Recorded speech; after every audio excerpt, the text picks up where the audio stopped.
¿Qué nos da la tierra?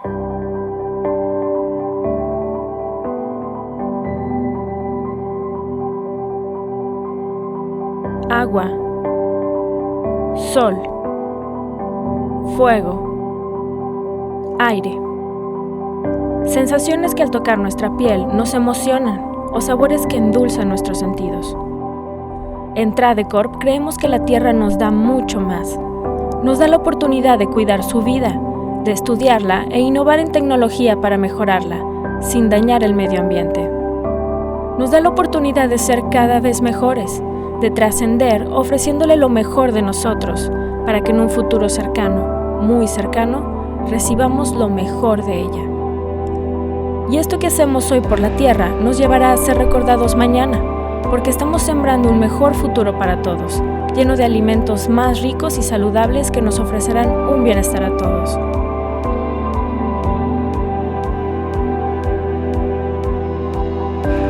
Tradecorp, cosecha lo que siembras.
Con ustedes, el doctor Prometeo Sánchez García, del Colegio de Postgraduados. Él recibió su doctorado en la Universidad Rusa de la Amistad de los Pueblos en Moscú y ha desarrollado una vasta labor de investigación, difusión y formación de recursos humanos de alto nivel en México.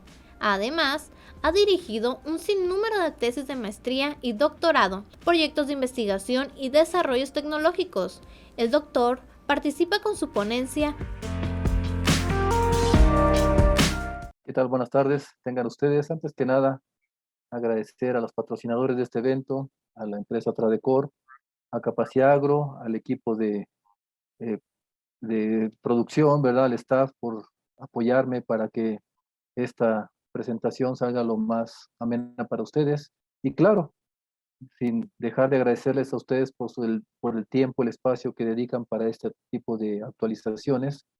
Y pues el día de hoy hablaremos de un tema relevante, ¿verdad? Como muchos otros, sobre la estimulación de floración a cuajado de frutos en cítricos. ¿Quién no quiere, verdad, tener siempre una planta nutrimentalmente, hormonalmente equilibrada, donde esos fenómenos de alternancia no sean tan contrastantes como normalmente lo vemos en frutales, ¿verdad? Entonces, el día de hoy platicaremos un poquito al respecto, ¿verdad? Es una hora más o menos que nos llevará esta charla. Al final se hará una sesión de preguntas y respuestas. Y pues quiero enviarles también un cordial saludo a todos ustedes donde nos están viendo, ¿verdad? Sé que están en México, en otros países, entonces espero que todo esté bien con sus familias, con ustedes en estos tiempos de pandemia. Y pues vamos a trabajar un poquito y vamos a dar inicio entonces. La temática propuesta para el día de hoy, pues hablaremos un poquito de los aspectos generales sobre la floración y cuajado de frutos en cítricos. Hablaremos, ¿verdad?, una manera también de estimular a las plantas a través de la nutrición y cómo compensar esos desbalances que a veces podemos ver nutrimentales, hormonales por estrés abiótico, cómo podemos regularlos a través de la bioestimulación. Si pudiéramos nosotros agrupar los principales estados fenológicos o estadios, ¿verdad?, fenológicos en los cultivos cítricos, podríamos diferenciar algunas etapas. El día de hoy, como su nombre lo dice, hablaremos de la estimulación de floración a cuajado de frutos, que es una etapa, todas las etapas son críticas, finalmente, ¿no? Entonces, pero nos vamos a enfocar básicamente a estas dos etapas, que es desde floración hasta el amarre o cuajado o cuaja, como dicen en algunos países, del fruto, en este caso de cítricos. Pues bien, yo creo que cuando hablamos de los factores que puedan afectar a la floración, el cuajado y desarrollo del fruto, pues podemos hablar que pues es, muy, es multifactorial, vamos a decirlo así. Primeramente, pues depende mucho de la genética, ¿verdad?, de la especie. Cuando hablamos de cítrico, pues estamos hablando no solamente de naranjas, estamos hablando de limón persa, de limón mexicano, mandarinas, etcétera, etcétera, ¿no? Toronjas. Entonces depende mucho de la genética de cada especie, cómo va a reaccionar a, a la señalización, al estrés, para que pueda ocurrir o no una floración más temprana o más tardía. El ambiente, pues es algo de lo que nosotros estamos acostumbrados a hablar mucho, ¿verdad? Ahorita con el cambio climático decimos que tenemos que aprender nuevamente a regular el comportamiento de las plantas en base no tanto a las fechas del calendario, sino en base a las condiciones ambientales que se presentan en nuestros cultivos. Vemos que el cambio climático, ¿verdad? Pues en algunas zonas llueve más que en otras condiciones previas. Vemos, por ejemplo, que hay sequía, alta radiación, ¿verdad? Como ocurre en muchos países. Entonces, eso finalmente es un estrés que puede hacer que la planta reaccione y se comporte de manera diferente, fenológicamente hablando. La nutrición también es un factor muy importante, ¿verdad? Para promover la floración, el cuajado y desarrollo del fruto. Y bueno, yo creo que toda la maquinaria hormonal, que es lo que hace que la planta, ¿verdad?, se autorregule también es muy importante, de eso platicaremos más adelante, y los metabolitos que la planta pudiera estar generando. Recuerden que con la planta, decía por ahí en uno de los videos al inicio de esta sesión, decía que la planta recibe de la tierra el aire, el agua, el sol, etcétera, etcétera, ¿verdad? Y sí es cierto, o sea, finalmente recuerden que los antiguos griegos mencionaban 4 elementos muy importantes, de lo cual estaba constituido todo en el planeta. Y decían el aire, el agua, la tierra y el sol. Y se fijan, estos siguen actuales. ¿Por qué? Porque pues el sol, ¿qué es? Es la energía lumínica que utilizan las plantas para posteriormente, ¿verdad?, llevar a cabo el proceso de fotosíntesis. Y para que esto ocurra, tenemos que tener clorofila, hojas verdes, en este caso, ¿verdad? Clorofila A, clorofila B. ¿Qué más? Tiene que haber un intercambio gaseoso, tiene que tomar el CO2 del aire, ¿ya? Por eso decían que el aire también era muy importante. El agua, ¿ya? Un elemento fundamental para cualquier ser vivo, y el suelo. Ellos decían la tierra, en este caso estamos hablando del suelo, donde se encuentran los nutrientes que son principalmente pues los catalizadores para echar a andar toda esa maquinaria, ¿verdad?, fisiológica en la planta, y que esa energía lumínica finalmente se traduzca en ¿qué? En una energía química. En nuestro alimento, primeramente alimento para ellas, para las plantas, y después alimento para nosotros. Decía Hipócrates de Cos que tu alimento sea tu medicina y que tu medicina sea tu alimento. Entonces, si nutrimos bien un cultivo, una planta, y nosotros lo consumimos, pues seremos personas mejor nutridas, ¿verdad? Entonces les decía que los metabolitos que las plantas generan, pues es gracias a todo a esto que acabo de mencionar. La planta toma energía lumínica, CO2, agua, ¿verdad?, nutrientes que catalizan y forman su principal alimento, que le llamamos metabolitos primarios. Esos metabolitos primarios, pues son 3, ustedes los conocen: proteínas, carbohidratos y lípidos. O podemos decir proteínas, azúcares y grasas, si quieren llamarlo de esa manera. Entonces son los fotosintratos, que normalmente le llamamos fotoasimilados, son los metabolitos primarios. De estos metabolitos primarios, la planta puede generar metabolitos secundarios. ¿Para qué utiliza la planta metabolitos secundarios? Pues para protegerse de condiciones adversas. Por ejemplo, estamos hablando de ácidos fenólicos, terpenoides, taninos, alcaloides. Entonces son compuestos que la planta normalmente genera para protegerse. De ahí que están de moda los inductores de resistencia, ¿verdad? Hacer que la planta se proteja solita contra diferentes tipos de estrés. Y bueno, ese es tema de otra charla. Pero el día de hoy nos vamos a enfocar básicamente a 2 factores, ¿ya? Los factores nutricionales y los factores hormonales, cómo inciden en la estimulación, en la floración hasta cuajado de fruto. Entonces, vean, dependerá mucho de la disponibilidad de los carbohidratos que tenga el cultivo, así como de la capacidad de sumidero, ¿verdad?, de los órganos, o normalmente llamamos órganos de demanda. Entonces, vean, si la disponibilidad de carbohidratos es baja, pues ¿qué vamos a tener? Pues cuajado reducido, tamaño de fruto escaso.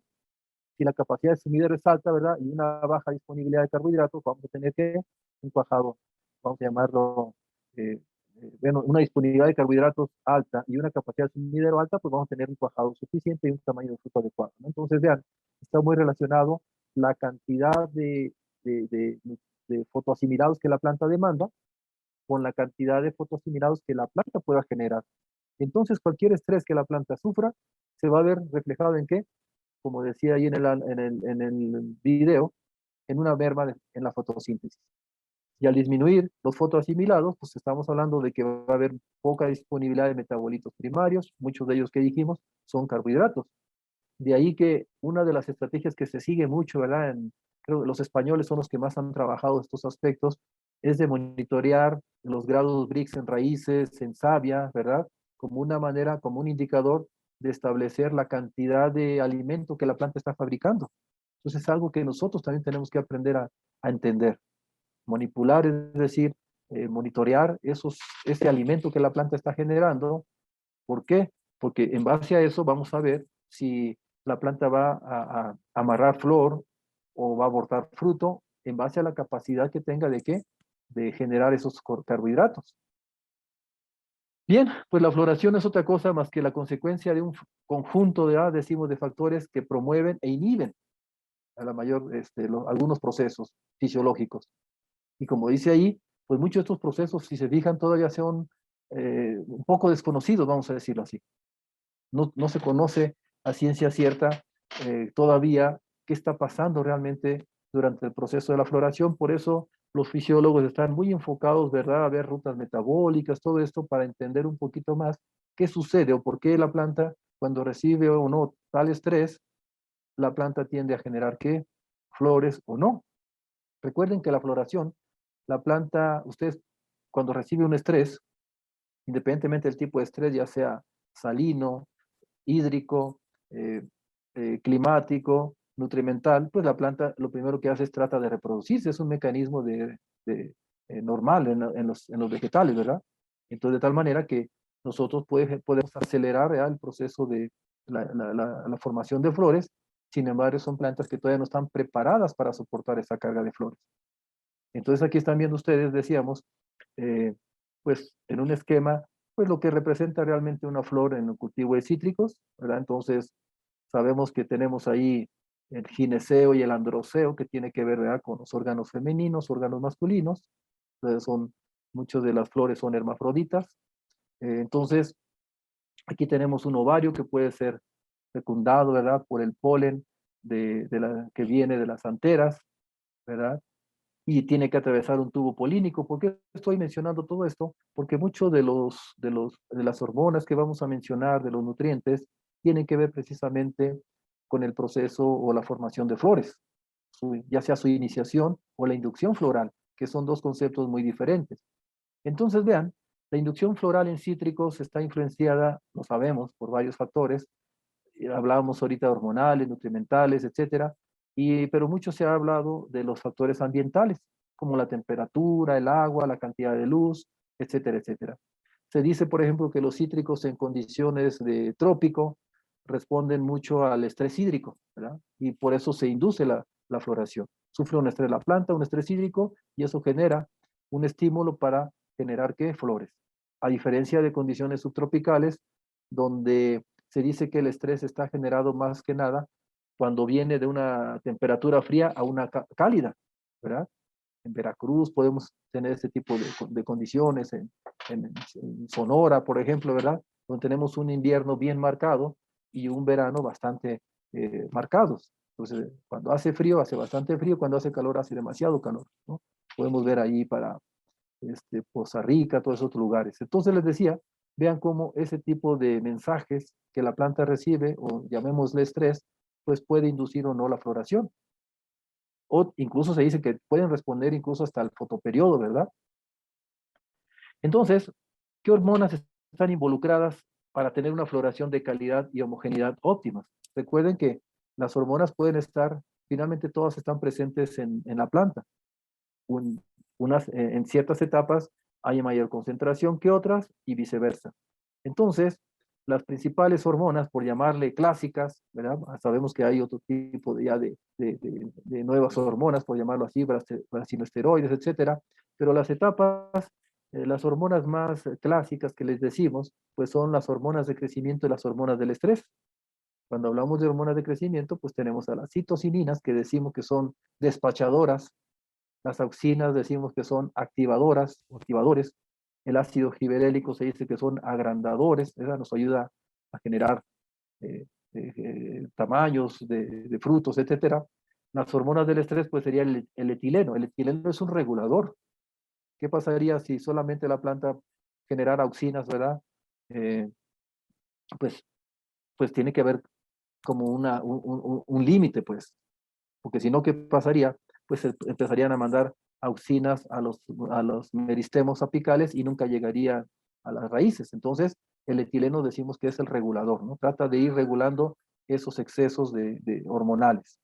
Y el ácido cícico, pues es terminador, ¿no? Que está muy relacionado principalmente pues con maduración, etcétera, etcétera. Aunque el etileno, pues es un precursor o es del ácido abscísico. Bien, entonces vean, de manera general, aquí estamos viendo las principales hormonas, qué hacen, dónde se producen, qué inhiben y cuáles son sus características que nos pueden ayudar a entender un poquito este fenómeno de floración y cuajado de frutos. Hablábamos entonces de las citocininas, ¿ya?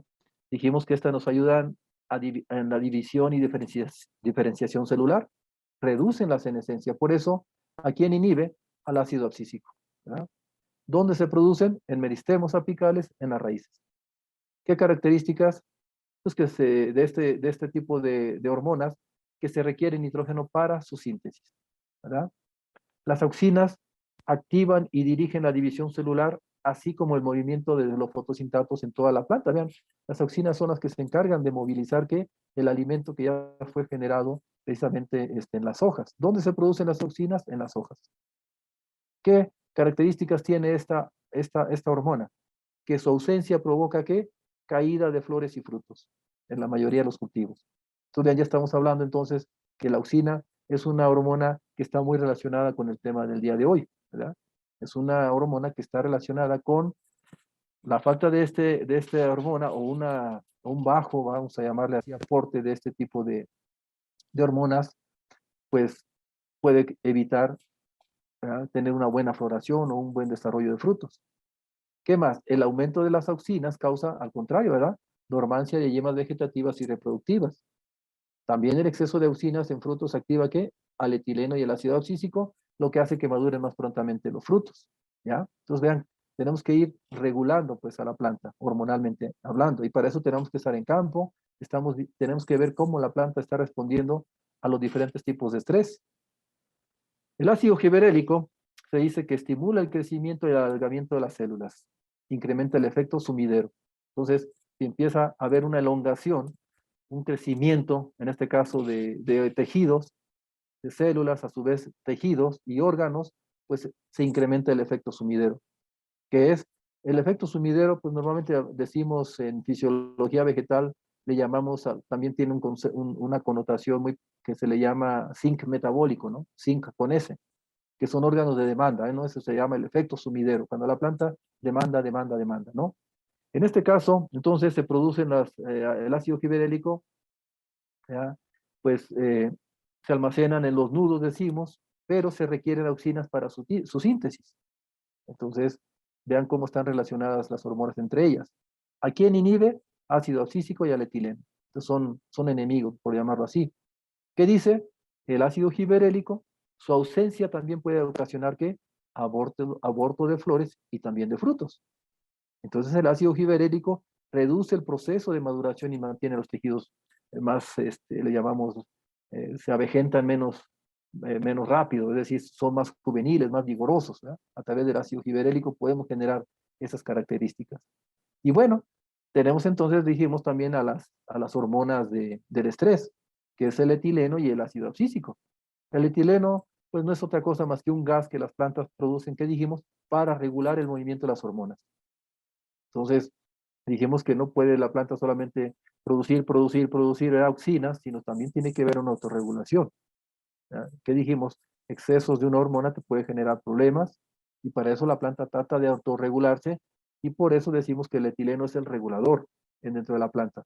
Además de que señaliza la madurez reproductiva e inicia la floración y fructificación gracias a esta hormona.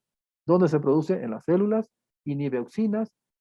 ¿Qué pasaría si no tenemos etileno? Pues todos los fotosintatos, dijimos, irían a los meristemos apicales, ¿no? Ya no irían a raíces.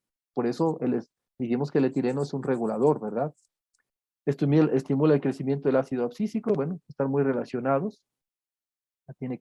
Dijimos que es precursor finalmente del ácido abscísico. El exceso causa madurez prematura y muerte celular.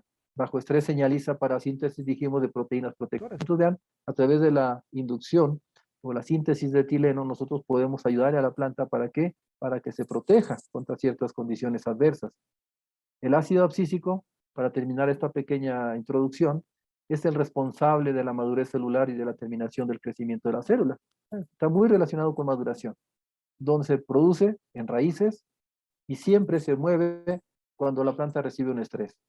Vamos, cuando la planta recibe un estrés, ¿qué sucede? Hídrico. Lo primero que hace es, se manda la señal, empieza a aumentarse, a concentrarse el ácido abscísico en las hojas, ¿y qué sucede? La planta cierra estómago, ¿no? Entonces, vean, es como una respuesta, un mecanismo de respuesta hacia un estrés hídrico en este caso, un estrés hídrico generado por exceso de sales. Por eso, cuando tenemos este tipo de condiciones, la planta comienza a comportarse un poco diferente. Por eso vamos a hablar mucho de la bioestimulación y vamos a ver que las hormonas, ¿ya?, conjuntamente con la aplicación de bioestimulantes, se ve mejor respuesta. Recuerden que las hormonas sintéticas que normalmente aplicamos a la planta, finalmente como es un compuesto sintético, ya de entrada, la simple aplicación de una hormona a una planta es un estrés. Entonces, si lo combinamos con aminoácidos, algas marinas, entonces muchas veces vemos mucho mejor respuesta. ¿Por qué? Porque la planta, el estrés, ¿ya?, se ve minimizado y eso hace que la planta funcione mejor, aún en condiciones adversas para ella, ¿no? Entonces dijimos que el ácido abscísico, lo que normalmente sucede, ¿verdad?, es trata de cerrar estomas para no deshidratarse en condiciones de estrés hídrico, ya sea por falta de agua, exceso de sales en el suelo, ¿ya? ¿Qué más? Pues inhibe la división celular en el follaje, pero no en las raíces. Entonces vean, cada hormona, finalmente, al igual que nuestro organismo, ¿verdad? Las hormonas están haciendo su trabajo dentro de nuestra fisiología. Lo mismo ocurre con las plantas, ¿verdad? A nivel interno. Cuando hablamos de la inducción floral, se dice que no es otra cosa más que un evento fisiológico donde los brotes ya se definieron, ¿verdad? Entonces forman estructuras temporalmente le llamamos definidas, brotes vegetativos, florales, mixtos, eso lo podemos ver muy claramente en cítricos y en algunos otros cultivos, ¿no? En el mango, por ejemplo. Por eso en mango hay que tener mucho cuidado cuando se hace la inducción floral o la iniciación floral, por llamarlo así. Entonces, ya ven que usamos mucho nitrato de potasio, nitrato de amonio. ¿Para qué? Para estimular o acelerar, vamos a decirlo así, ya la floración. ¿Por qué? Porque muchas veces si tenemos la yema, si no está bien diferenciada y aplicamos este tipo de productos, ¿qué sucede? Si la yema todavía estaba vegetativa, perdón, si todavía no estaba diferenciada y aplicamos nitrógeno en este caso, ya se forma nitrato de potasio, normalmente ya que manejamos concentraciones de 2 hasta 4% incluso de nitrato de amonio o nitrato de potasio. ¿Y qué sucede? Si la yema aún no estaba diferenciada, no estaba, como dicen los productores, negra, hinchada, pues lo que genera son brotes vegetativos. Entonces, tener cuidado con ese aspecto. Por eso, muchas veces se recomienda, pues, estar observando al microscopio, ¿no? Ya que la yema está diferenciada, ya que vemos ahí el embrión, en este caso floral, pues ahora sí podemos acelerar el proceso de floración. Y siempre lo que estamos buscando son ventanas, ¿ya? Sobre todo cuando exportamos cultivos de este tipo, son cultivos de agroexportación, pues siempre estamos buscando ventanas, ¿verdad?, para ingresar a los mercados con un mejor precio. Y a veces resulta contraproducente, porque en vez de tener brotes florales, ¿ya?, o reventar las yemas, o tener brotes florales, tenemos brotes vegetativos. Entonces, vean, esto es muy importante en cítricos porque en función de la distribución, es decir, de los brotes que tengamos, pues va a depender la carga que tengamos de flores en cada uno de ellos. Por ejemplo, naranjo, pomelo, limones, si se fijan, los brotes mixtos es donde mayor carga tenemos de flores.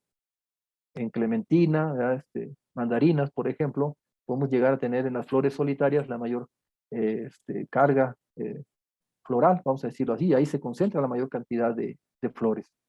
Pero, ¿por qué esto es importante? Porque también vean, aquí estamos viendo la aportación de diversos tipos de brotes a la cosecha. ¿A dónde ganamos en rendimiento? Entonces vean, por ejemplo, en el caso de naranjo dulce, donde se tienen varias flores con hojas, es donde tenemos mayor producción, vamos a llamarlo, de frutos, ¿verdad? Entonces, donde menos tenemos, pues es cuando tenemos varias flores sin hojas. Funcionalmente, ahí tenemos menos frutos, ¿verdad? Entonces, ahí es donde va a haber más, decimos, mayor cantidad de aborto. Entonces, vean, la iniciación floral, recuerden que la iniciación floral es diferente a la inducción floral, ¿no? La inducción floral, finalmente, es cuando ya tenemos el brote, ya tenemos el embrión floral y de ahí va a surgir una flor y posteriormente un fruto. Entonces, decía, la iniciación floral en cítricos se dice que está relacionada con el aumento de los niveles de poliaminas y amonio. Se dice que son poliaminas alifáticas, fenólicas, ¿verdad? Aminas fenólicas, y estas sustancias se generan durante periodos de estrés. Entonces, vean cómo la planta finalmente está sujeta al estrés para poder generar para que se pueda inducir la floración. Entonces, por eso les decía hace rato, cuando nosotros hacemos aplicaciones de nitrato de potasio, nitrato de amonio, ¿verdad?, podemos ayudar a generar ese estrés y se acelera o se induce la floración. Entonces se dice que en las primeras etapas de desarrollo hasta la floración, que sería la iniciación floral, ¿verdad?, el árbol utiliza las reservas de nitrógeno del año pasado. del año anterior al que tenemos actualmente, ¿no? Y se dice que aproximadamente un 70 o un 80% de nitrógeno que aplicamos en el ciclo anterior, la planta los va a utilizar, ¿ya? Hasta, llamémosle, hasta el inicio de la floración, iniciación floral. Por eso el tratamiento post cosecha es bien importante, todos los frutales. Recuerden que después de un estrés, después de una cosecha, la planta queda estresada. Por eso, en la actualidad, cuando ya tocamos el tema de bioestimulación, hablamos mucho del estrés post cosecha. Y el estrés post cosecha, ¿qué significa? Recuperar rápidamente a la planta. ¿Qué sucede cuando no recuperamos rápidamente una planta? Es decir, tuvimos una alta producción este año, el siguiente normalmente vemos que caen los rendimientos, ¿no? La famosa alternancia. Y eso tiene que ver precisamente con la cantidad de reservas que la planta pueda generar para poder soportar la carga floral o de frutos para el siguiente ciclo. Por eso les decía que en frutales se está llevando a cabo una estrategia de monitoreo del carbono, por decirlo así, analizando grados Brix, ya sea en hojas, raíces principalmente, ¿no? Y eso se está relacionando con rendimientos, con carga floral, eh, intensidad floral que le llamamos, o cuajado de frutos. Entonces, ¿por qué? Porque muchas veces, si la planta está agotada, ¿ya? No ha generado suficiente alimento para soportar la siguiente floración o la siguiente cuajado de frutos, ¿qué sucede? Aunque tengamos un buen clima, aunque hagamos una buena nutrición este año, aunque hagamos un buen manejo del riego, la planta finalmente va a terminar, ¿qué? Como está agotada, va a terminar por agotarse, perdón, por eliminar flores y frutos. Entonces, vean, el nitrógeno decimos que no solamente favorece la iniciación floral, sino también mejora la calidad del fruto, ustedes lo saben. Yo he visto que muchos fruticultores le tienen pavor al nitrógeno. No, no, no, es que estamos llegando con mucho nitrógeno a la fructificación, ¿verdad? Entonces, recuerden que la planta sigue consumiendo nitrógeno aún en llenado de fruto. Entonces, pero aquí tenemos que diferenciar, ¿verdad? ¿Qué nitrógeno estoy aplicando? ¿Amoniacal o nítrico? Porque nitrógeno amoniacal compite ¿con quién? Con calcio, magnesio, potasio y con algunos micronutrientes. Entonces, vean, el exceso de nitrógeno amoniacal nos puede generar un desbalance en la planta, un desbalance nutrimental.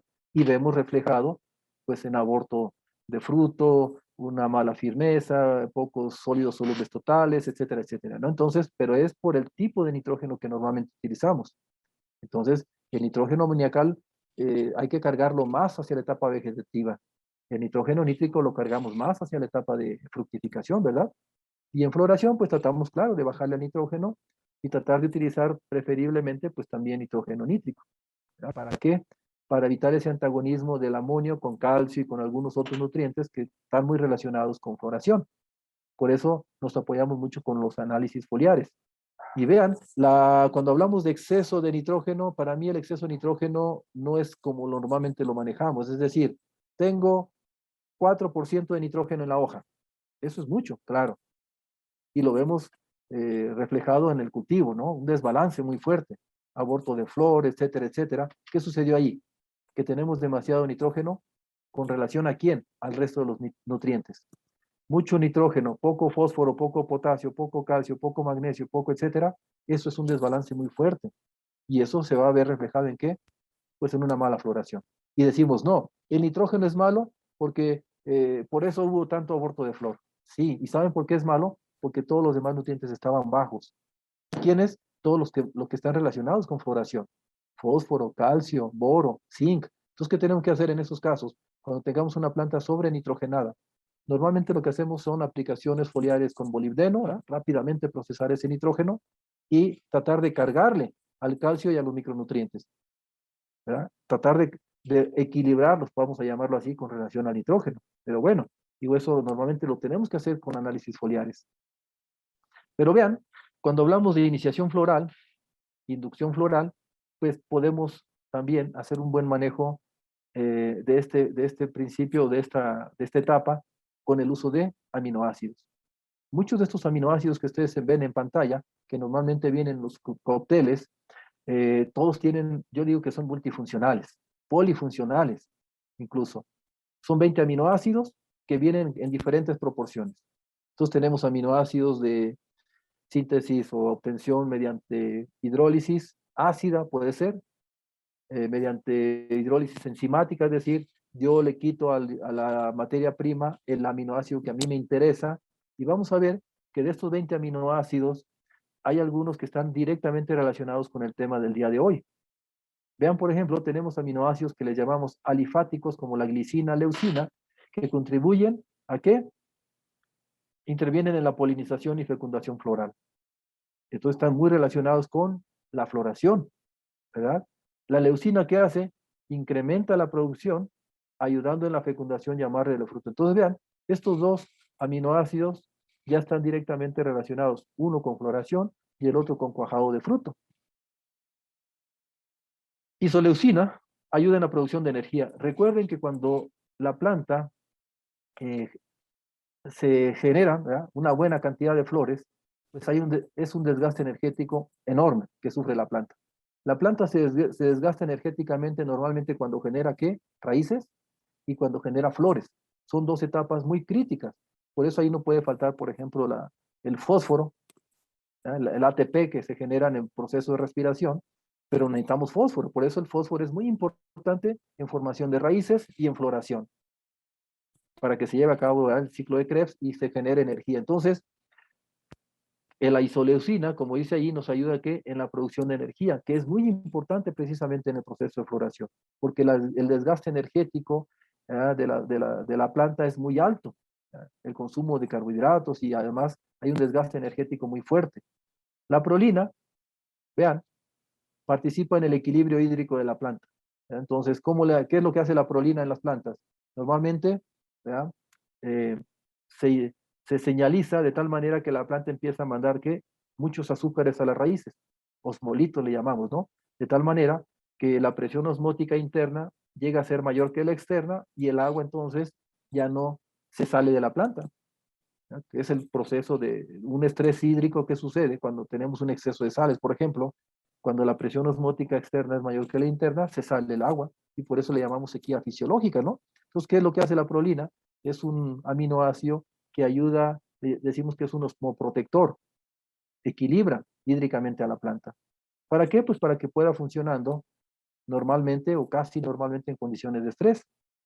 Entonces, vean, la prolina nos ayuda a que el proceso de fotosíntesis siga, ¿ya?, ocurriendo aún en condiciones adversas, que el grano de polen siga fértil, ¿ya?, para que pueda haber una buena fecundación, además de que favorece el cierre y apertura de estomas. Por eso la planta, ¿verdad?, hídricamente hablando, ese intercambio gaseoso sigue ocurriendo aún en condiciones de estrés.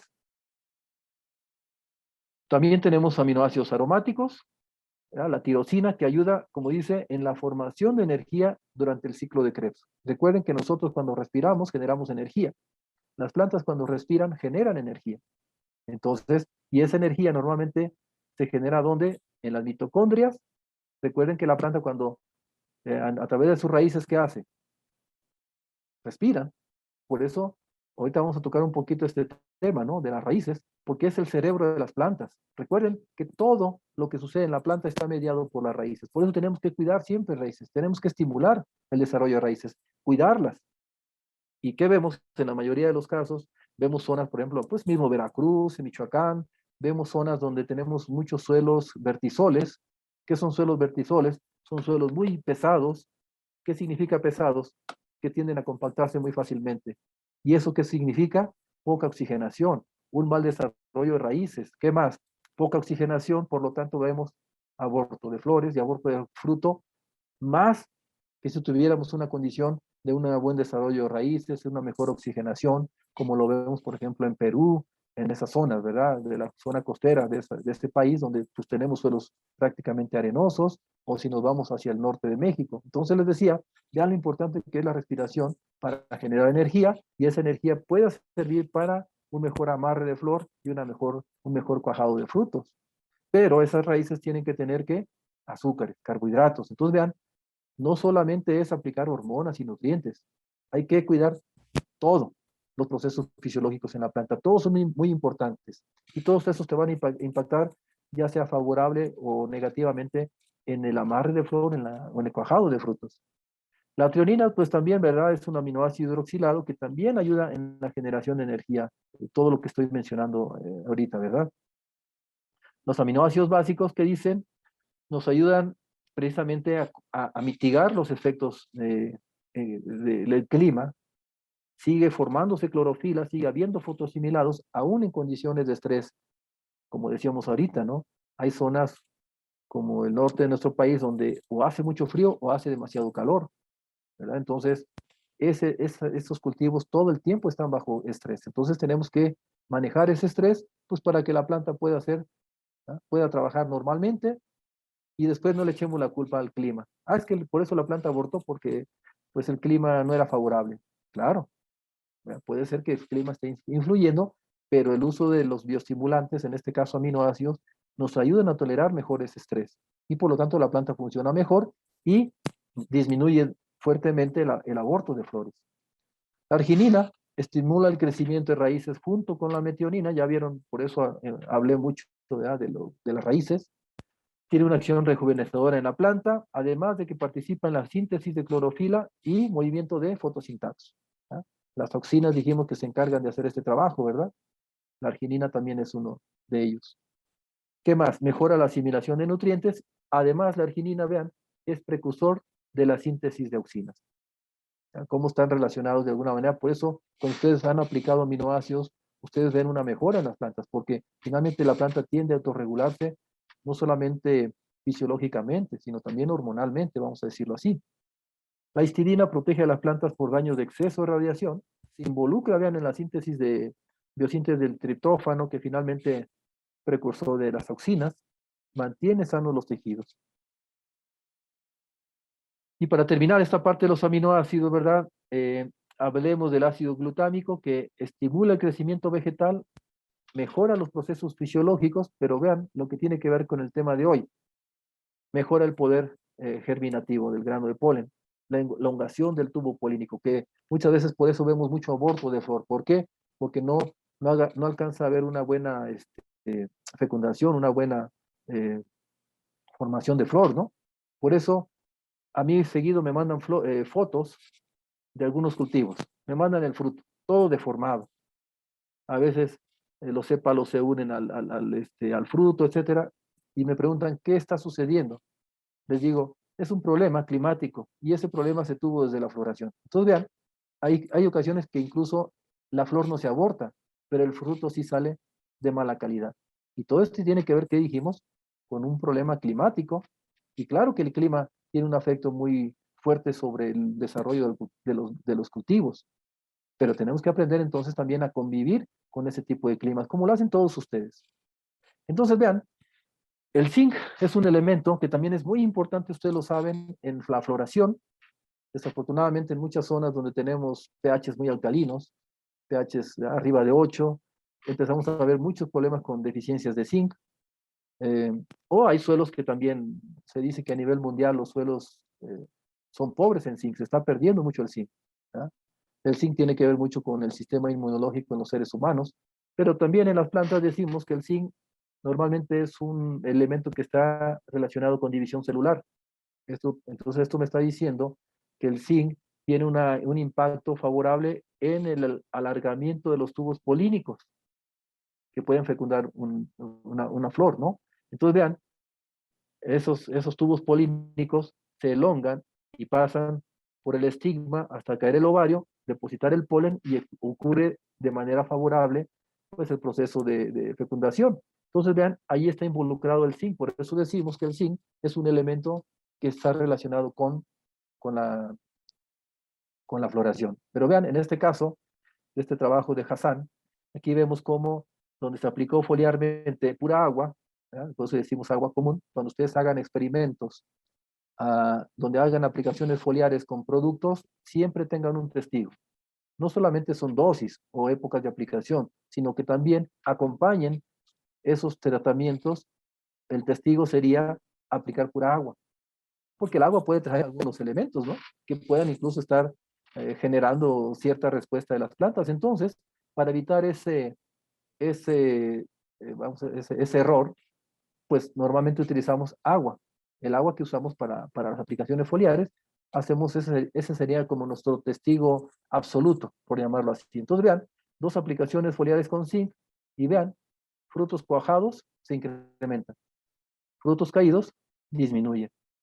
Y como resultado, pues nos da más frutos por árbol.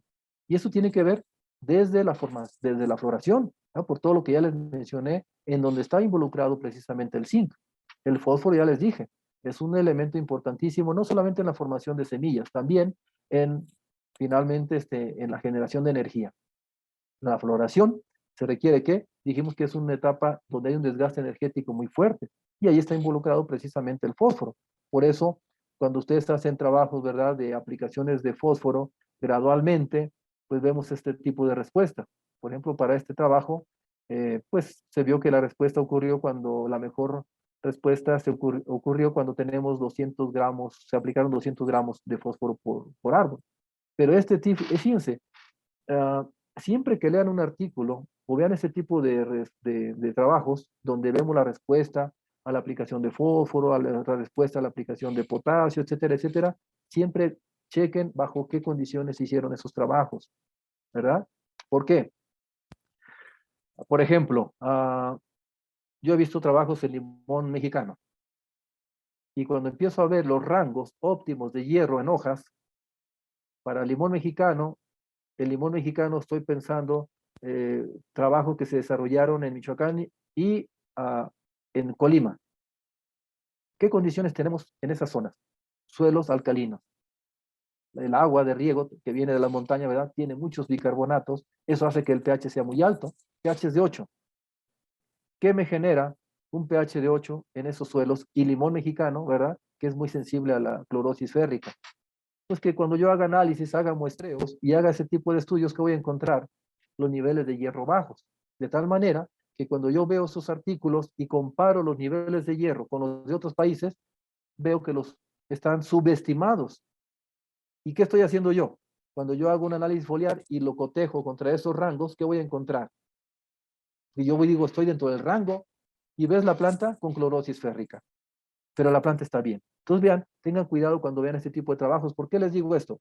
Porque si tú ves la respuesta a 260 gramos por árbol de P2O5 y yo lo quiero copiar, pero resulta que mi suelo, como hemos visto, por ejemplo, acá en Veracruz, hay suelos donde se producen naranjas, donde tenemos demasiado calcio.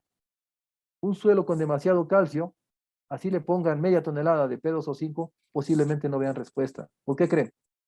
Porque ese calcio reacciona con el fósforo, se forma fosfato de calcio, y lo que estoy generando es una compactación de suelos y una baja disponibilidad de fósforo. Por eso, cuando tengan suelos ricos en calcio y apliquen fósforo y no vean respuesta, apliquen mucha materia orgánica, materia orgánica, materia orgánica. ¿Por qué? Ácidos húmicos, por eso les vaya a generar, les va a ayudar a incrementar las poblaciones microbianas, principalmente bacterias solubilizadoras. ¿Qué hacen ellas? Su trabajo es solubilizar, solubilizar, solubilizar. Y muchos de ellos solubilizan fósforo. Estoy hablando de bacillus, ¿no? Por ejemplo, bacillus subtilis, pseudomonas fluorescens. Entonces, vean, no todos los problemas de nutrición se resuelven con nutrientes. Se resuelven con nutrientes, pero también manejando el suelo, que es lo que siempre se nos olvida. Siempre estimamos un rendimiento meta, el suministro del suelo, y genero mi programa de fertirriego o de nutrición. ¿Y el suelo qué? No cuenta. Ese exceso de calcio, exceso de magnesio que te impacta desfavorablemente en la nutrición, ¿verdad? Y eso lo vemos mucho, ¿verdad? Cuando vemos mandarinas, por ejemplo, allá en Perú, ¿qué condiciones tienen algunas zonas de allá de Perú donde mis aguas tienen mucho sodio? ¿Qué hacemos? Pues aplico yeso al suelo para evitar que ese sodio me genere un problema, ¿no? Al aplicar yeso. ¿Y esto qué significa? Que saturé mi suelo con calcio. Pero al saturar mi suelo con calcio, estoy hablando arriba del 80%, ¿no?, de saturación en el complejo de intercambio. ¿Qué significa eso? Que cuando yo fertilizo con potasio y magnesio, sigo viendo deficiencias de magnesio y potasio en el fruto de mandarina. ¿Cómo lo vemos? Primero, pues la deficiencia de magnesio son claras, ¿no? Este amarillamiento internerval en las hojas adultas, y no solamente vemos eso, también vemos que son mandarinas con una buena calidad post cosecha, bastante duras porque tienen demasiado calcio, pero son muy ácidas. ¿Por qué? Porque no es suficiente la cantidad de potasio que yo agrego. Por eso vean, aquí les decía que cuando vean este tipo de trabajos, aquí solamente esto lo estoy poniendo en pantalla para que vean lo importante que es el potasio en ciertos eventos fisiológicos, en diferentes etapas fenológicas del cultivo, ¿no?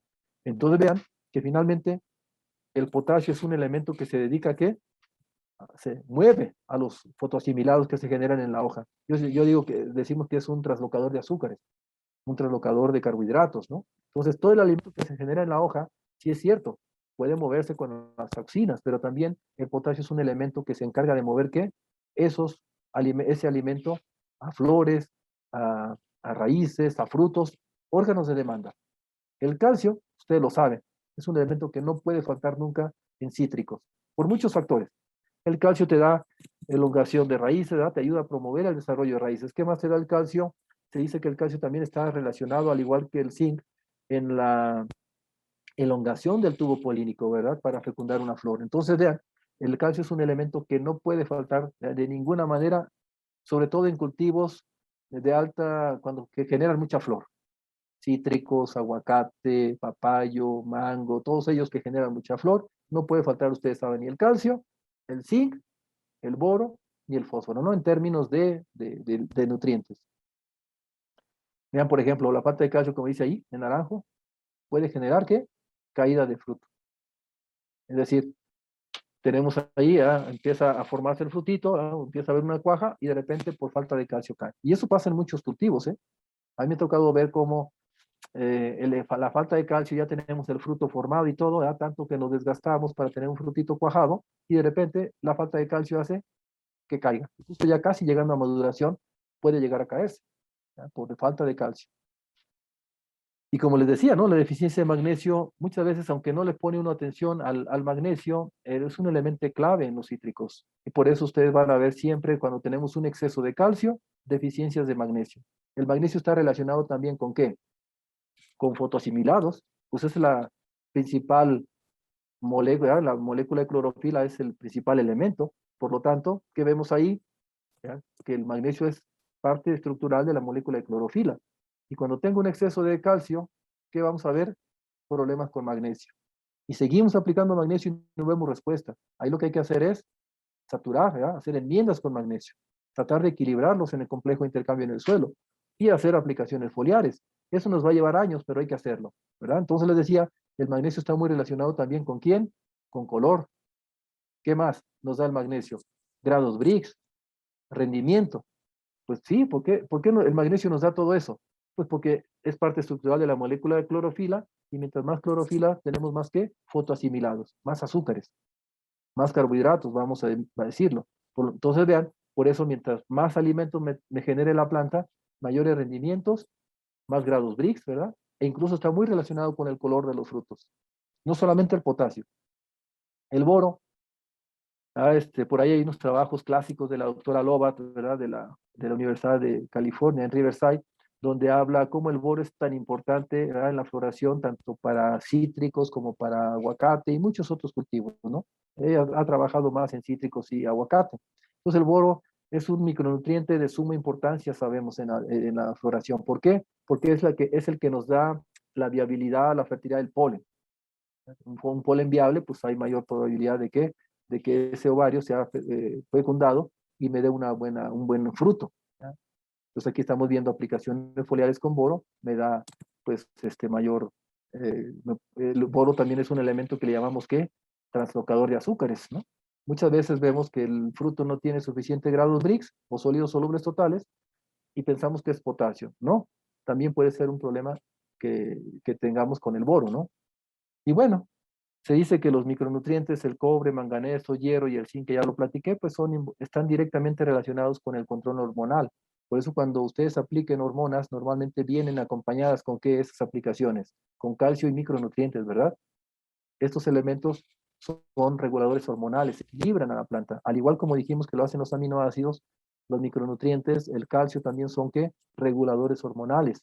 Por eso cuando ustedes tengan una planta con deficiencias de calcio o de algunos micronutrientes y hacen aplicaciones foliares, pueden ver una respuesta contraria a lo que ustedes querían o estaban esperando, ¿no? Entonces, como tips, les puedo decir que siempre que vayan a hacer aplicaciones de hormonas a un cultivo, traten de tenerlo bien nutrido. Eso es todo. Así igual como estos que hacen halterofilia, ¿no? Los levantadores de pesas, que se meten anabólicos, si no se alimentaran bien, ¿verdad? Es lo mismo que sucede aquí. Si yo quiero estimular a la planta, pero mi planta está nutrimentalmente desgastada, lo que puede ocurrir son casos que a veces vemos desfavorables, ¿no? Aún con la misma concentración de una hormona, vemos a veces cómo se empieza a enroscar o cómo empieza a haber aborto de flor en vez de ver un amarre de flor. Entonces les decía que muchas veces es porque estamos recibiendo, la planta está desnutrida y está recibiendo un estímulo hormonal, ¿no? Bien, entonces vean, en cítricos, ustedes saben que es muy importante la relación flores-frutos, porque si ustedes, ¿verdad? Hay ocasiones donde llegamos a tener una gran cantidad de frutos, hay un desbalance en la planta y nos cuesta hasta 2 o más años recuperar nuevamente su rendimiento, es decir, equilibrar otra vez a la planta, es decir, tratar de mitigar esas alternancias tan drásticas que a veces tenemos. Entonces, vean, por eso estamos viendo aquí eh, la cantidad de flores relacionado con el cuajado inicial, cuajado final y la cosecha. Vean ustedes cómo hay una relación inversamente proporcional donde tenemos más flores, es donde menos cuajado tenemos y finalmente menores cosechas. Por eso le llamamos la relación que hay entre la intensidad de floración y el cuajado de frutos. Muchas flores, menos frutos. Y viceversa, ¿no? Muchas veces, ¿qué sucede?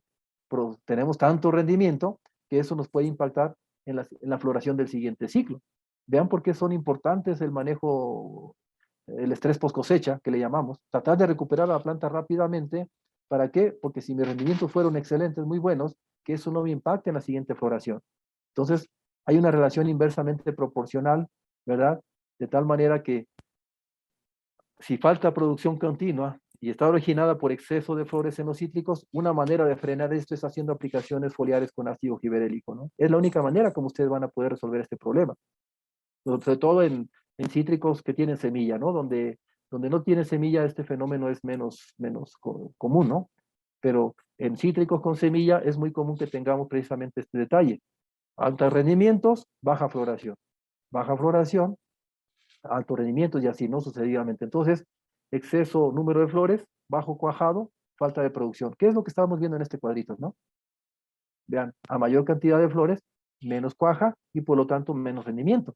Entonces, una manera de frenar este fenómeno es haciendo aplicaciones de ácido giberélico para resolver este problema. Entonces, vean nuevamente aquí, aplicación de ácido giberélico sobre el rendimiento de mandarino, número de frutos por árbol, peso de fruto, kilogramos por árbol. Entonces, para frenar eso dijimos, ¿verdad?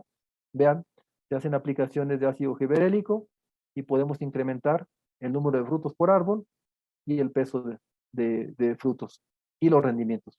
Vean, por ejemplo, aquí en este caso para mandarino, con 5 miligramos por litro, partes por millón, ¿verdad? De ácido giberélico, fue suficiente para alcanzar alcanzar este objetivo, ¿no? Y como dice aquí, ese tratamiento se hizo cuando se tenía el 90% de las flores y habían perdido los pétalos, ¿no? Es el momento, también el momento oportuno de aplicación. Por eso yo los invito a que ustedes hagan pruebas en sus diferentes zonas de producción de cítricos. ¿Por qué? Porque a través de eso ustedes pueden ir armando un programa de manejo o de estimulación de cítricos, ¿ya? Para evitar, dijimos, esos eventos contrastantes que le llamamos alternancia, ¿no? Precisamente por un desgaste en la planta. Vean nuevamente aquí, relación entre el número de flores y frutos con su tamaño y la cosecha en árboles de mandarino. Vean, mientras mayor cantidad de flores tenemos, menor peso por fruto. O mientras mayor cantidad de frutos por árbol, menos peso por fruto. Entonces, tenemos que llegar a un término medio, decimos, ¿no? Por eso muchas veces ya tenemos que hacer un raleo, que le llamamos, que puede ser mecánico, puede ser químico, como vamos a ver ahora, con el uso de auxinas, ¿no? Sintéticas. Entonces, vean nuevamente lo que les decía, aquí se ve más claramente esto que decíamos, relación entre el número de frutos por árbol y el tamaño medio de naranjo dulce. Vean, mayor cantidad de frutos por árbol, pues disminuye el tamaño. Y esto es característico en los frutales, ¿no? Por eso muchas veces decimos, mis rendimientos fueron tantas toneladas por hectárea. Sí, pero de esos cuántos fueron cajas exportables. En muchos cultivos no hablamos de toneladas, hablamos de cajas. kilos exportables, no tanto de rendimiento, porque puedes tener miles de frutos, pero todos muy pequeñitos. Entonces, vean, para ir redondeando, se dice que el cuajado no es otra cosa más que la transición, ¿verdad?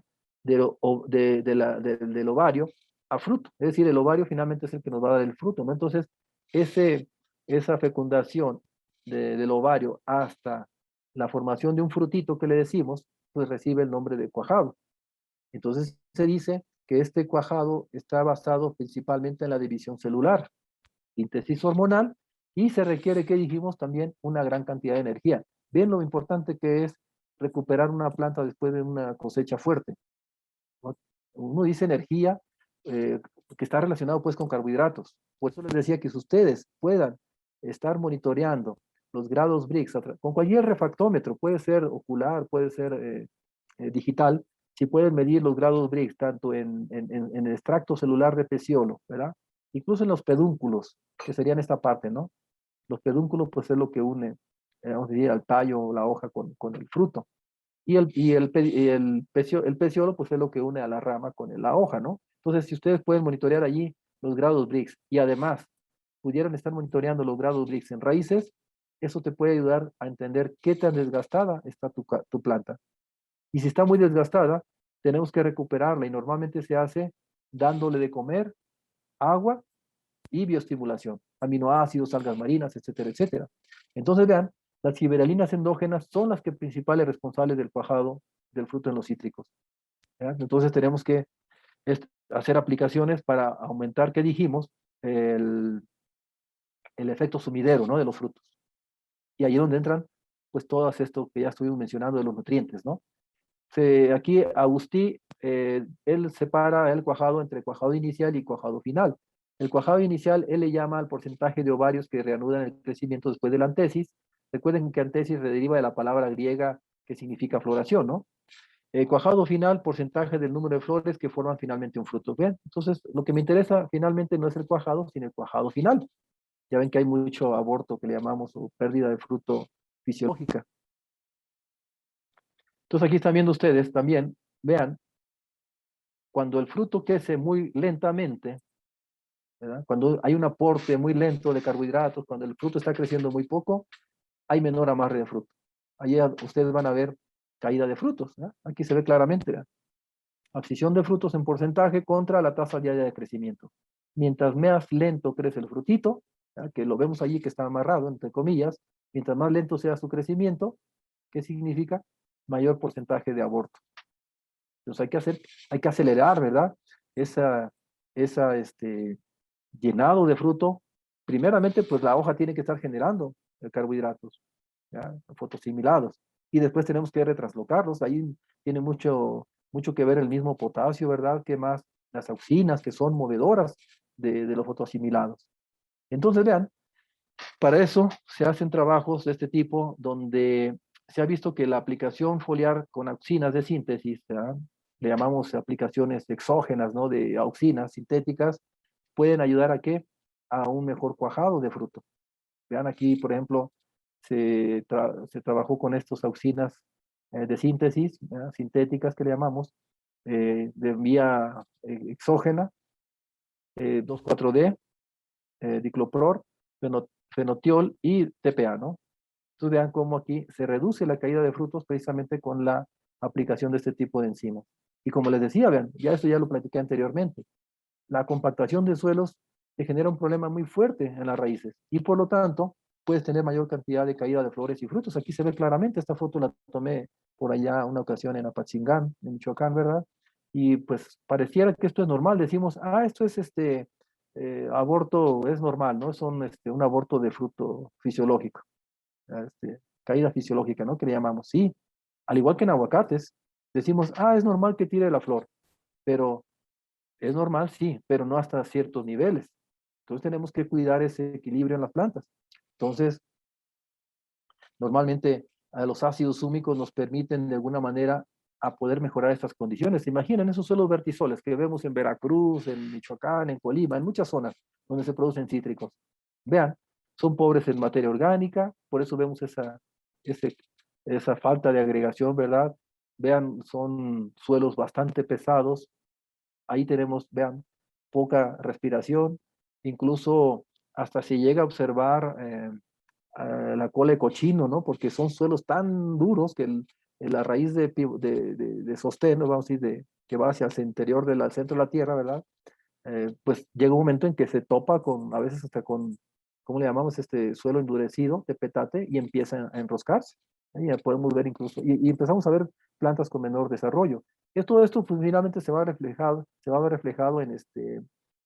reflejado en aborto de flor y aborto de fruto. Y para eso también, digo, nos puede ayudar el uso de las algas marinas. ¿Ya? Vean el uso de las algas marinas en la bioestimulación de cítricos.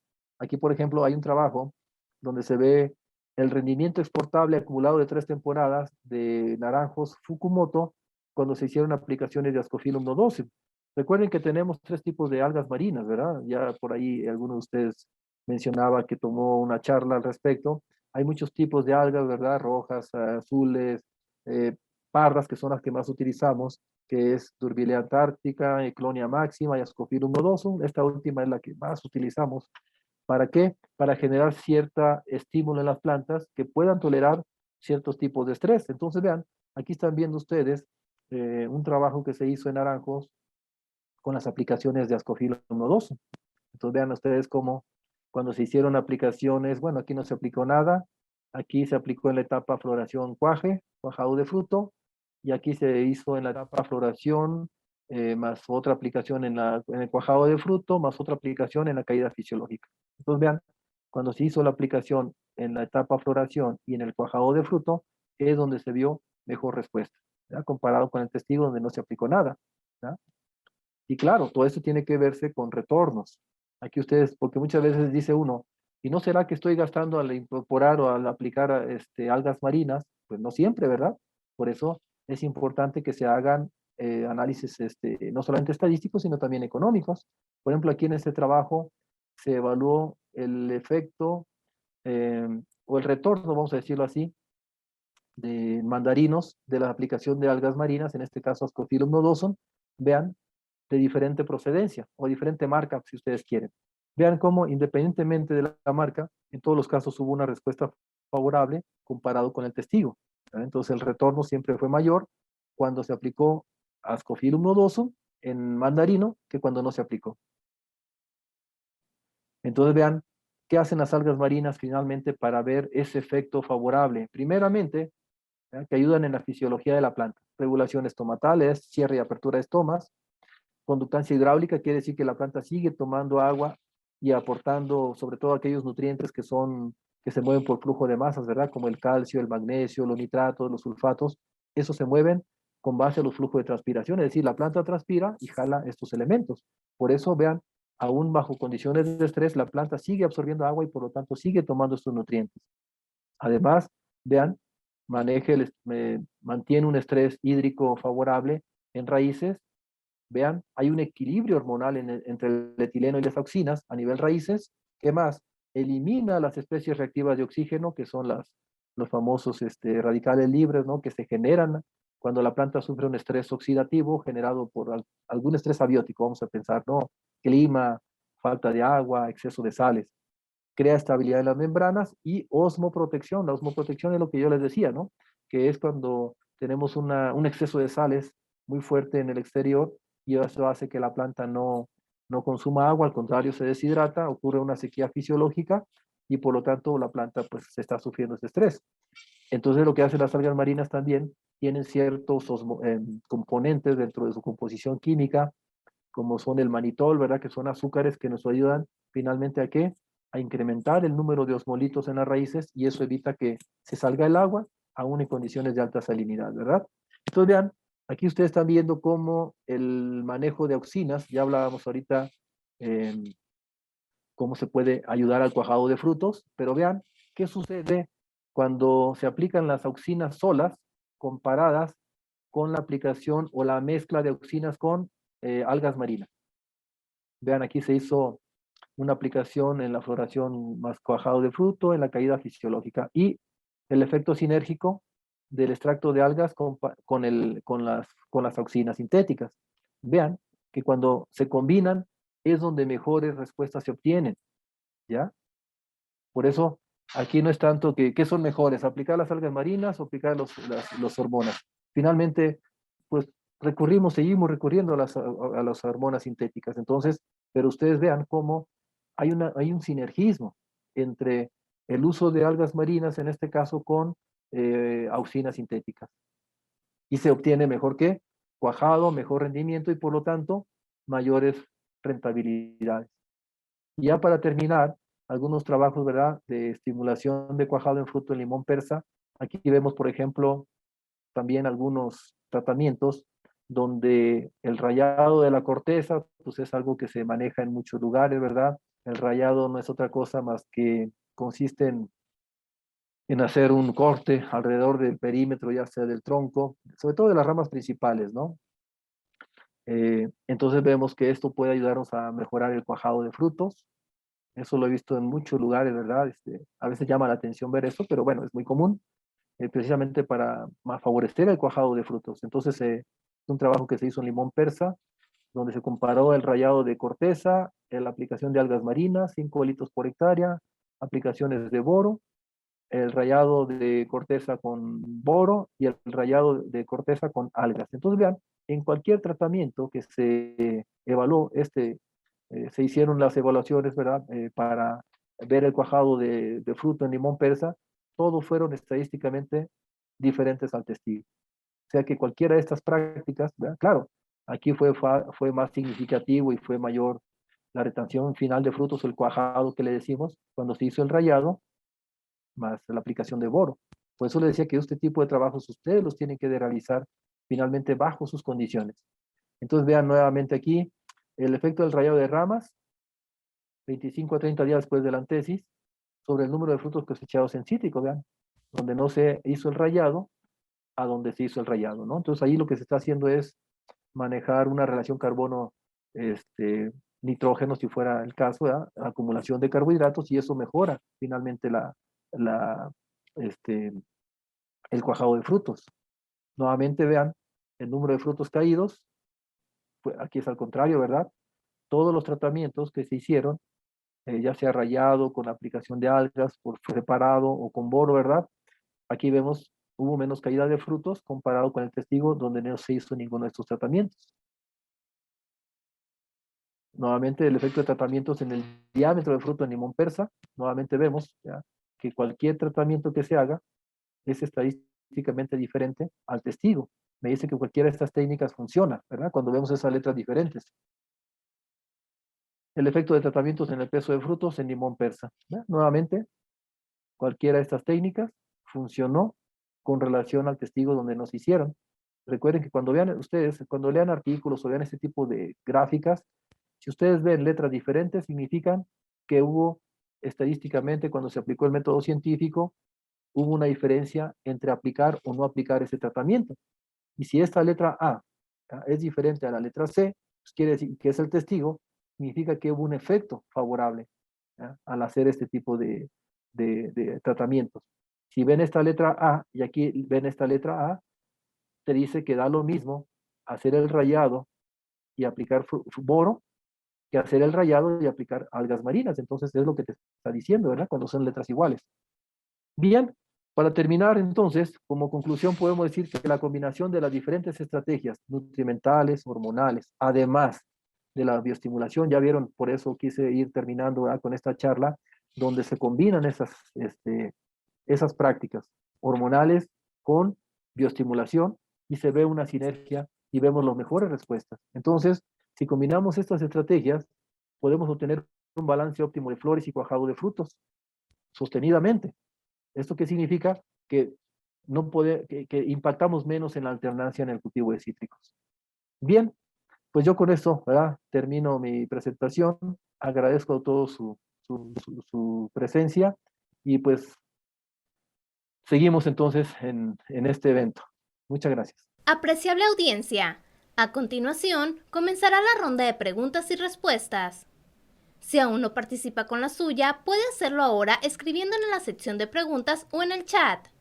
Estimados asistentes, les recordamos que para obtener el derecho a una constancia de asistencia al evento, deberá llenar la encuesta que se le proporcionará de antemano. Muchas gracias. Buenas tardes, doctor. ¿Qué Un tal? gusto saludarle. Yo estoy Igualmente, un haciendo llegar abrazo. las valiosas preguntas de nuestra audiencia en esta sección. Comencemos. Fidel González pregunta, ¿qué hormona u hormonas y relación de nutrientes es útil proveerles a las plantas ante la presencia de Huanglongbing o dragón amarillo? Bien, pues gracias. Desafortunadamente, ¿verdad? Este problema del Guanlong nos llegó a México hace algunos años. Tratamos de protegernos, ¿verdad? Sin mucho éxito, pero bueno, ya tenemos el problema de Guanlong presente, ¿verdad? En muchas zonas de nuestro país, yo creo que en todas. Se dice que se inició en Colima, otros dicen que fue en Veracruz, total, que el guanlombing, ustedes saben que no es otra cosa más que una bacteria, ¿ya? Que taponea, vamos a decir, los conductos, en este caso, el fluemático, es decir, lo que hace es, como ocurre un taponamiento del conducto en el floema, pues finalmente, ¿qué sucede? Que ya no hay movimiento, ¿verdad? De fotosintatos, carbohidratos, por llamarlo así, de tal manera que ya no hay esa interacción entre raíces y biomasa aérea u hojas, y termina finalmente la planta por colapsar, aunque hemos visto que muchas veces queda la mitad de en malas condiciones y la otra mitad queda activa. En estos casos, si quisiéramos trabajar ese aspecto de cómo tratar de seguir movilizando fotosintatos hacia las partes, bueno, aunque haya esa interacción, ¿no? Entre vía xilema, vía floema en las plantas, pues dijimos que las auxinas y el potasio, el boro son que movilizadores de fotosintatos. El problema es que si ya existe, oye, si existe una obstrucción, ¿ya? Por más que tú quieras movilizar, vamos a decir, el alimento que se genera en las hojas hacia, hacia las raíces, por decirlo así, pues eso va a terminar colapsando, ¿no? Entonces, más bien ahí lo que hay que hacer son eventos preventivos, como ustedes ya lo saben, y han escuchado muchas charlas seguramente de colegas fitopatólogos, de colegas entomólogos, ¿verdad? Enfocados a la citricultura. Entonces yo creo que eh, eh, productos como fosfitos de potasio, que son inductores de resistencia, quema silicio, todo lo que sea proteger a la planta, ¿verdad? De que llegue este psílido y pueda transmitir esa bacteria, pues hay que hacer todo este tipo de manejo previo, porque ya teniendo taponeado el conducto fluemático, pues es más difícil, ¿verdad? Que haya esa movilización de azúcares, precisamente como tú lo comentas. Por eso decía yo, si en términos hormonales y nutrimentales, que fue la pregunta que hiciste, ¿qué nos podría ayudar? Pues yo diría auxinas, y qué más dijimos, ¿verdad? Que son las que mueven la comida, el alimento en la planta, el potasio y el boro, que son también ¿qué? Retraslocadores, movilizadores de azúcares, ¿verdad? Dentro de la planta. Entonces, es lo poco que podría yo aportar a tu pregunta. Muchas gracias. Muy bien. Leiber Luna pregunta, cuando se realizan podas en los tiempos adecuados para inducir la brotación con el fin de generar floración, ¿en qué etapa es recomendable aplicar las hormonas para ayudar más en la floración y cuajado de frutos? Gracias. Sí, ahorita, antes de responder esta pregunta, normalmente en este tipo de seminario, ¿verdad? Como lo hemos hecho en otras ocasiones, como son tantas las preguntas, ¿verdad? Seguramente no vamos a contestar todas, pero afortunadamente tenemos el equipo de apoyo de Capacidad Agro, ¿verdad? A quien le agradezco. Ellos se encargan de recopilar las preguntas y posteriormente ellos me las envían, yo las respondo, ¿verdad? Se graban y se tienen en un podcast que después ustedes pueden escuchar la respuesta a todas sus preguntas. Así es de que no se desesperen si ven por ahí que nos alcanza el tiempo y ya no pude responder todas sus preguntas, ¿no? Entonces, en relación a lo que comenta, decíamos entonces que cuando queremos aplicar hormonas, ¿verdad? Pues tiene que ser finalmente de preferencia, dependiendo si es para cuajado, incluso dependiendo de la hormona, tú puedes hacerlo en la antesis, dijimos, o cuando hay algunos productos que se utilizan, sobre todo, ahí va a depender mucho qué es lo que quieres, ¿no? Si tienes demasiado fruto, ya dijimos que muchos frutos no es conveniente. Entonces allí normalmente lo que hacemos es hacer como un raleo químico. Entonces ahí se recomienda que apliques las hormonas normalmente cuando empieza a ver, cuando ya tienes el fruto cuajado, ¿verdad? Entonces, como hay tanto fruto cuajado y sabes que eso te va a generar frutitos muy pequeños, ahí puedes hacer un raleo químico o en este caso hormonal.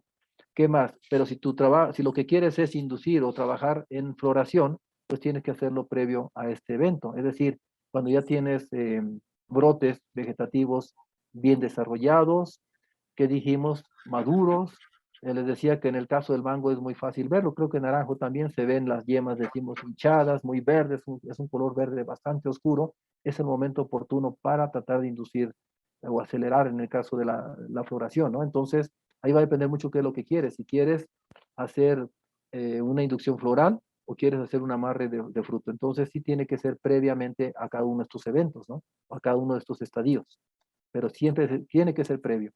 Y como les decía, hagan ustedes sus pruebas, ¿verdad? Yo creo que no pierden nada haciendo pruebas, por ejemplo, de épocas de aplicación y dosis de aplicación. Porque si no, muchas veces, ustedes lo saben, ¿verdad? Las hormonas se nos pasa un poquito la mano y ¿qué vemos? ¿verdad? Efectos contrarios a lo que queríamos. Entonces, yo siempre les recomiendo, ¿por qué? Porque tenemos condiciones diferentes. Vamos a pensar que yo tengo limón persa o limón mexicano. En Perú le llaman limón sutil, acá le llamamos limón mexicano, ¿no? Que es que usan mucho para el ceviche allá. Entonces, ¿qué vamos a ver? Allá tienen suelos arenosos, no tienen problemas de raíces, ¿verdad? Todo bien. Pero venimos acá a Colima, Michoacán, donde tenemos suelos bastante compactados, un pobre desarrollo de raíces, y dijimos que las raíces es el cerebro de la planta. Si yo aplico la misma dosis de la hormona en Perú, vamos a pensar que tengan la misma edad las plantas, aplico la misma dosis en Perú y acá en Michoacán, el limón mexicano, ¿verdad? Limón sutil, allá que le llaman, puedo encontrar resultados diferentes. Por eso les decía que ustedes traten de hacer sus pruebas, ¿ya? De tal manera que ustedes puedan ir haciendo su propio paquete tecnológico del manejo hormonal de sus cultivos. ¿Por qué?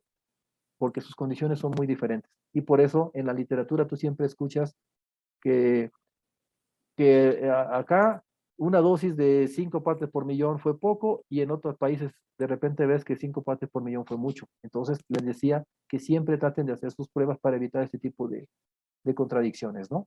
Porque recuerden, las hormonas finalmente generan un estrés. Yo he visto, por ejemplo, una fuerte generación de flores en suelos compactados.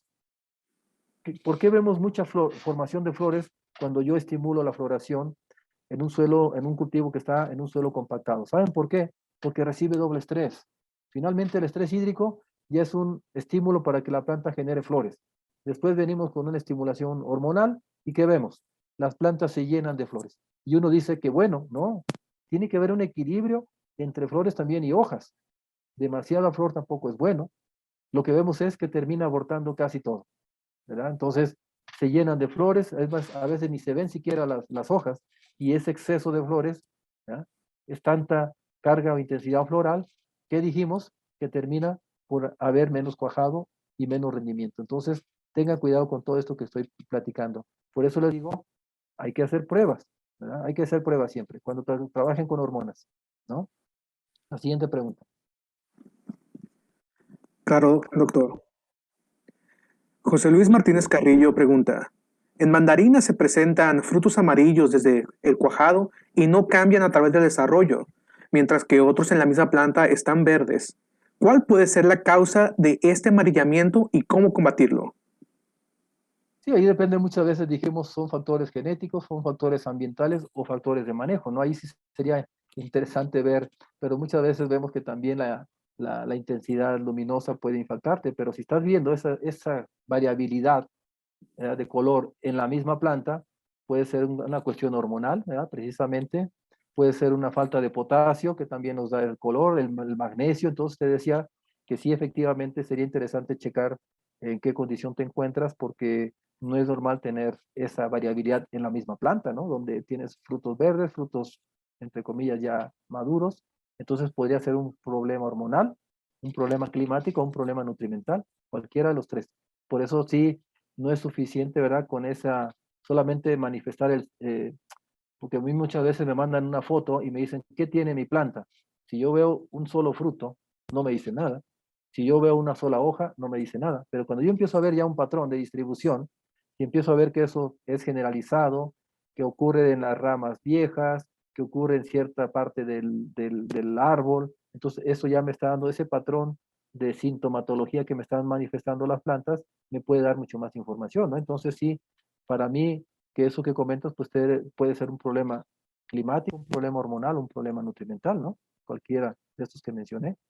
Desafortunadamente así son los diagnósticos, ¿no?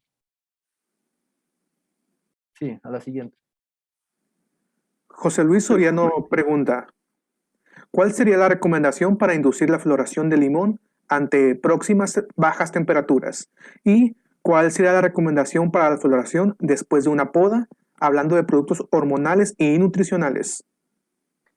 Bien, hormonales, pues ya dijimos que tenemos en el caso de las hormonas, tenemos las hormonas normales, convencionales, que dijimos que son citocininas, que dijimos son auxinas, son ácido giberélico y tenemos las hormonas de estrés. Entonces ahí lo que hay que hacer es evitar la generación tanto de ácido abscísico como de etileno, ¿no? ¿Para qué? Para que no ocurra ese fenómeno desagradable que no queremos, ¿no? Entonces en estos casos podrías utilizar precisamente, puede ser eh, auxinas, podría ser citocininas, ácido giberélico en diferentes proporciones, ¿verdad? Pero más que fíjense, en estos casos de cuando lo que comentas ahorita, cuando viene un evento climático es favorable, es mejor que trabajes con bioestimulantes, ¿verdad? Yo creo que mucho de lo que platiqué el día de hoy es la combinación, claro, de las hormonas, los equilibrios hormonales, pero también combínenlos con bioestimulantes, ¿verdad? No pueden dejar de utilizar hormonas, sino también traten de utilizar principalmente pues algas marinas, aminoácidos. Ahí es donde ustedes van a ver una mejor respuesta, un mejor equilibrio hormonal en la planta. En términos en términos de nutrientes, pues ustedes saben que el potasio, por ejemplo, es un elemento muy importante en el cierre y apertura de estomas, al igual que el calcio. Entonces son elementos que no pueden dejar de utilizarse. Por ejemplo, ahorita el calcio. Cuando empieza la temporada de mayo de alto calor, normalmente lo que vemos en todo México es deficiencias de calcio. Entonces preparen a su cultivo, ¿verdad? Yo le llamo fortificarlo. Entonces, en términos nutrimentales, yo siempre digo, traten de fortificar sus plantas. Si ya saben que va a haber exceso de calor y la planta no va a poder tomar calcio, empiecen a saturar con calcio previamente a cuando lleguen a ese evento climático desfavorable. Entonces, si sobre eso va tu pregunta, entonces yo diría que el calcio es un elemento que te va a generar es un elemento que te va a generar una mejor transpiración, es un antiestresante le llamamos, ¿no? Contra el calor. Recuerden que el calcio también es un señalizador, ¿verdad? Por eso en fisiología vegetal decimos que el calcio es un mensajero secundario, es un señalizador. Cuando la planta sufre un estrés, el calcio es que se encarga de avisarle que tiene que protegerse. Yo les decía que es un elemento que no puedes dejar de utilizar, sobre todo ahora que empieza a hacer demasiado calor. El potasio normalmente está muy relacionado con eventos de mucha lluvia, por ejemplo, ¿no? El potasio está relacionado con estos eventos climáticos. Y bueno, los micronutrientes en general, ¿no? Yo creo que todos están de alguna manera ayudando a que haya una autorregulación hormonal dentro de la planta. Recuerden que la planta es capaz de generar sus propias hormonas, pero a veces tenemos que apoyarle, ¿no? Queda muy relacionado con tu pregunta. Y afortunadamente tenemos algo tan importante que es lo que estamos platicando ahora, que es cómo combinar todas estas estrategias que ya normalmente dominamos, las estrategias nutrimentales y hormonales, cómo combinarlas con la bioestimulación. No le tengan, es decir, los bioestimulantes son una excelente herramienta ahora que hablamos de estrés climático, ¿no? Por ejemplo, ¿no? Yo creo que es, yo no conozco al menos un productor, o muy pocos que no utilicen aminoácidos, que no utilicen algas marinas, ¿no? Entonces, muchas veces vemos mejor respuesta a la aplicación de un bioestimulante que alguna hormona o algún nutriente. Entonces, ahora si los combinan, pues mucho mejor. Entonces, no le tengan mucha desconfianza a los bioestimulantes. Es dicho de otra manera, no lo vean como un gasto. Incluso por eso les he mostrado a ustedes allí análisis económicos, ¿no? De retorno. Porque muchas veces, una vez que también tuvimos una charla sobre bioestimulación en maíz, y muchos dicen, pero ¿para qué aplico bioestimulantes en maíz si es un cultivo que no es rentable? Pero cuando tú ya le demuestras económicamente la viabilidad, ¿verdad? La aplicación de un bioestimulante que te puede dejar 1 o 2 toneladas más por hectárea, y se paga prácticamente con lo que cosechas la aplicación de algún bioestimulante. Entonces, afortunadamente digo, o desafortunadamente la bioestimulación, si se fijan, es muy reciente, este concepto o este manejo. Solamente en el año 2015, fíjense, apenas se estableció que era un bioestimulante. En 2015 quiere decir que estamos hablando de 6 años, ¿verdad? Hacia acá, que ya empezamos a conocer un poquito más de los grandes beneficios de este tipo de productos. Entonces, si nos pueden combinar, mejor, ¿verdad? Yo creo que eso te puede ayudar. ¿Qué más te puede ayudar para el estrés climático? Silicio, ¿verdad? Recuerden que el silicio también es un excelente compensador, vamos a decirlo así, y no solamente en términos de fisiológicos, sino también en términos hormonales, también te puede ayudar a mitigar el estrés, un exceso climático, un problema climático, ¿no? Sí, la siguiente pregunta. Dijimos que no íbamos a poder responder todas, ¿verdad? A veces me gusta ampliarme un poquito más en las respuestas. Así es, doctor. Por motivos de tiempo debemos finalizar con la sección de preguntas y respuestas. Como lo explicó el doctor Prometeo, todas sus preguntas serán resueltas en una sesión posterior. Muchas gracias. Damos por terminada la conferencia de hoy. Agradecemos profundamente a toda nuestra audiencia por su asistencia, así como a nuestro ponente participante y a la empresa patrocinadora del evento. Si trabajas con bioestimulantes, probablemente has oído hablar del priming. Pero, ¿cómo funciona? Veamos un ejemplo. Mira estas dos plantas. Ahora mismo no sufren estrés. Cuando aplicamos Filgreen, una señal se transfiere a través de todas las estructuras de la planta. Como resultado, la planta aprende y recuerda cómo responder al estrés abiótico. Esto es Primactive. Cuando ocurre el estrés abiótico, este desafía las posibilidades de supervivencia de la planta. Solo las plantas más preparadas lo superarán con éxito. Las plantas invierten tiempo y energía para hacer frente al estrés y recuperarse, lo que afecta a su crecimiento y desarrollo.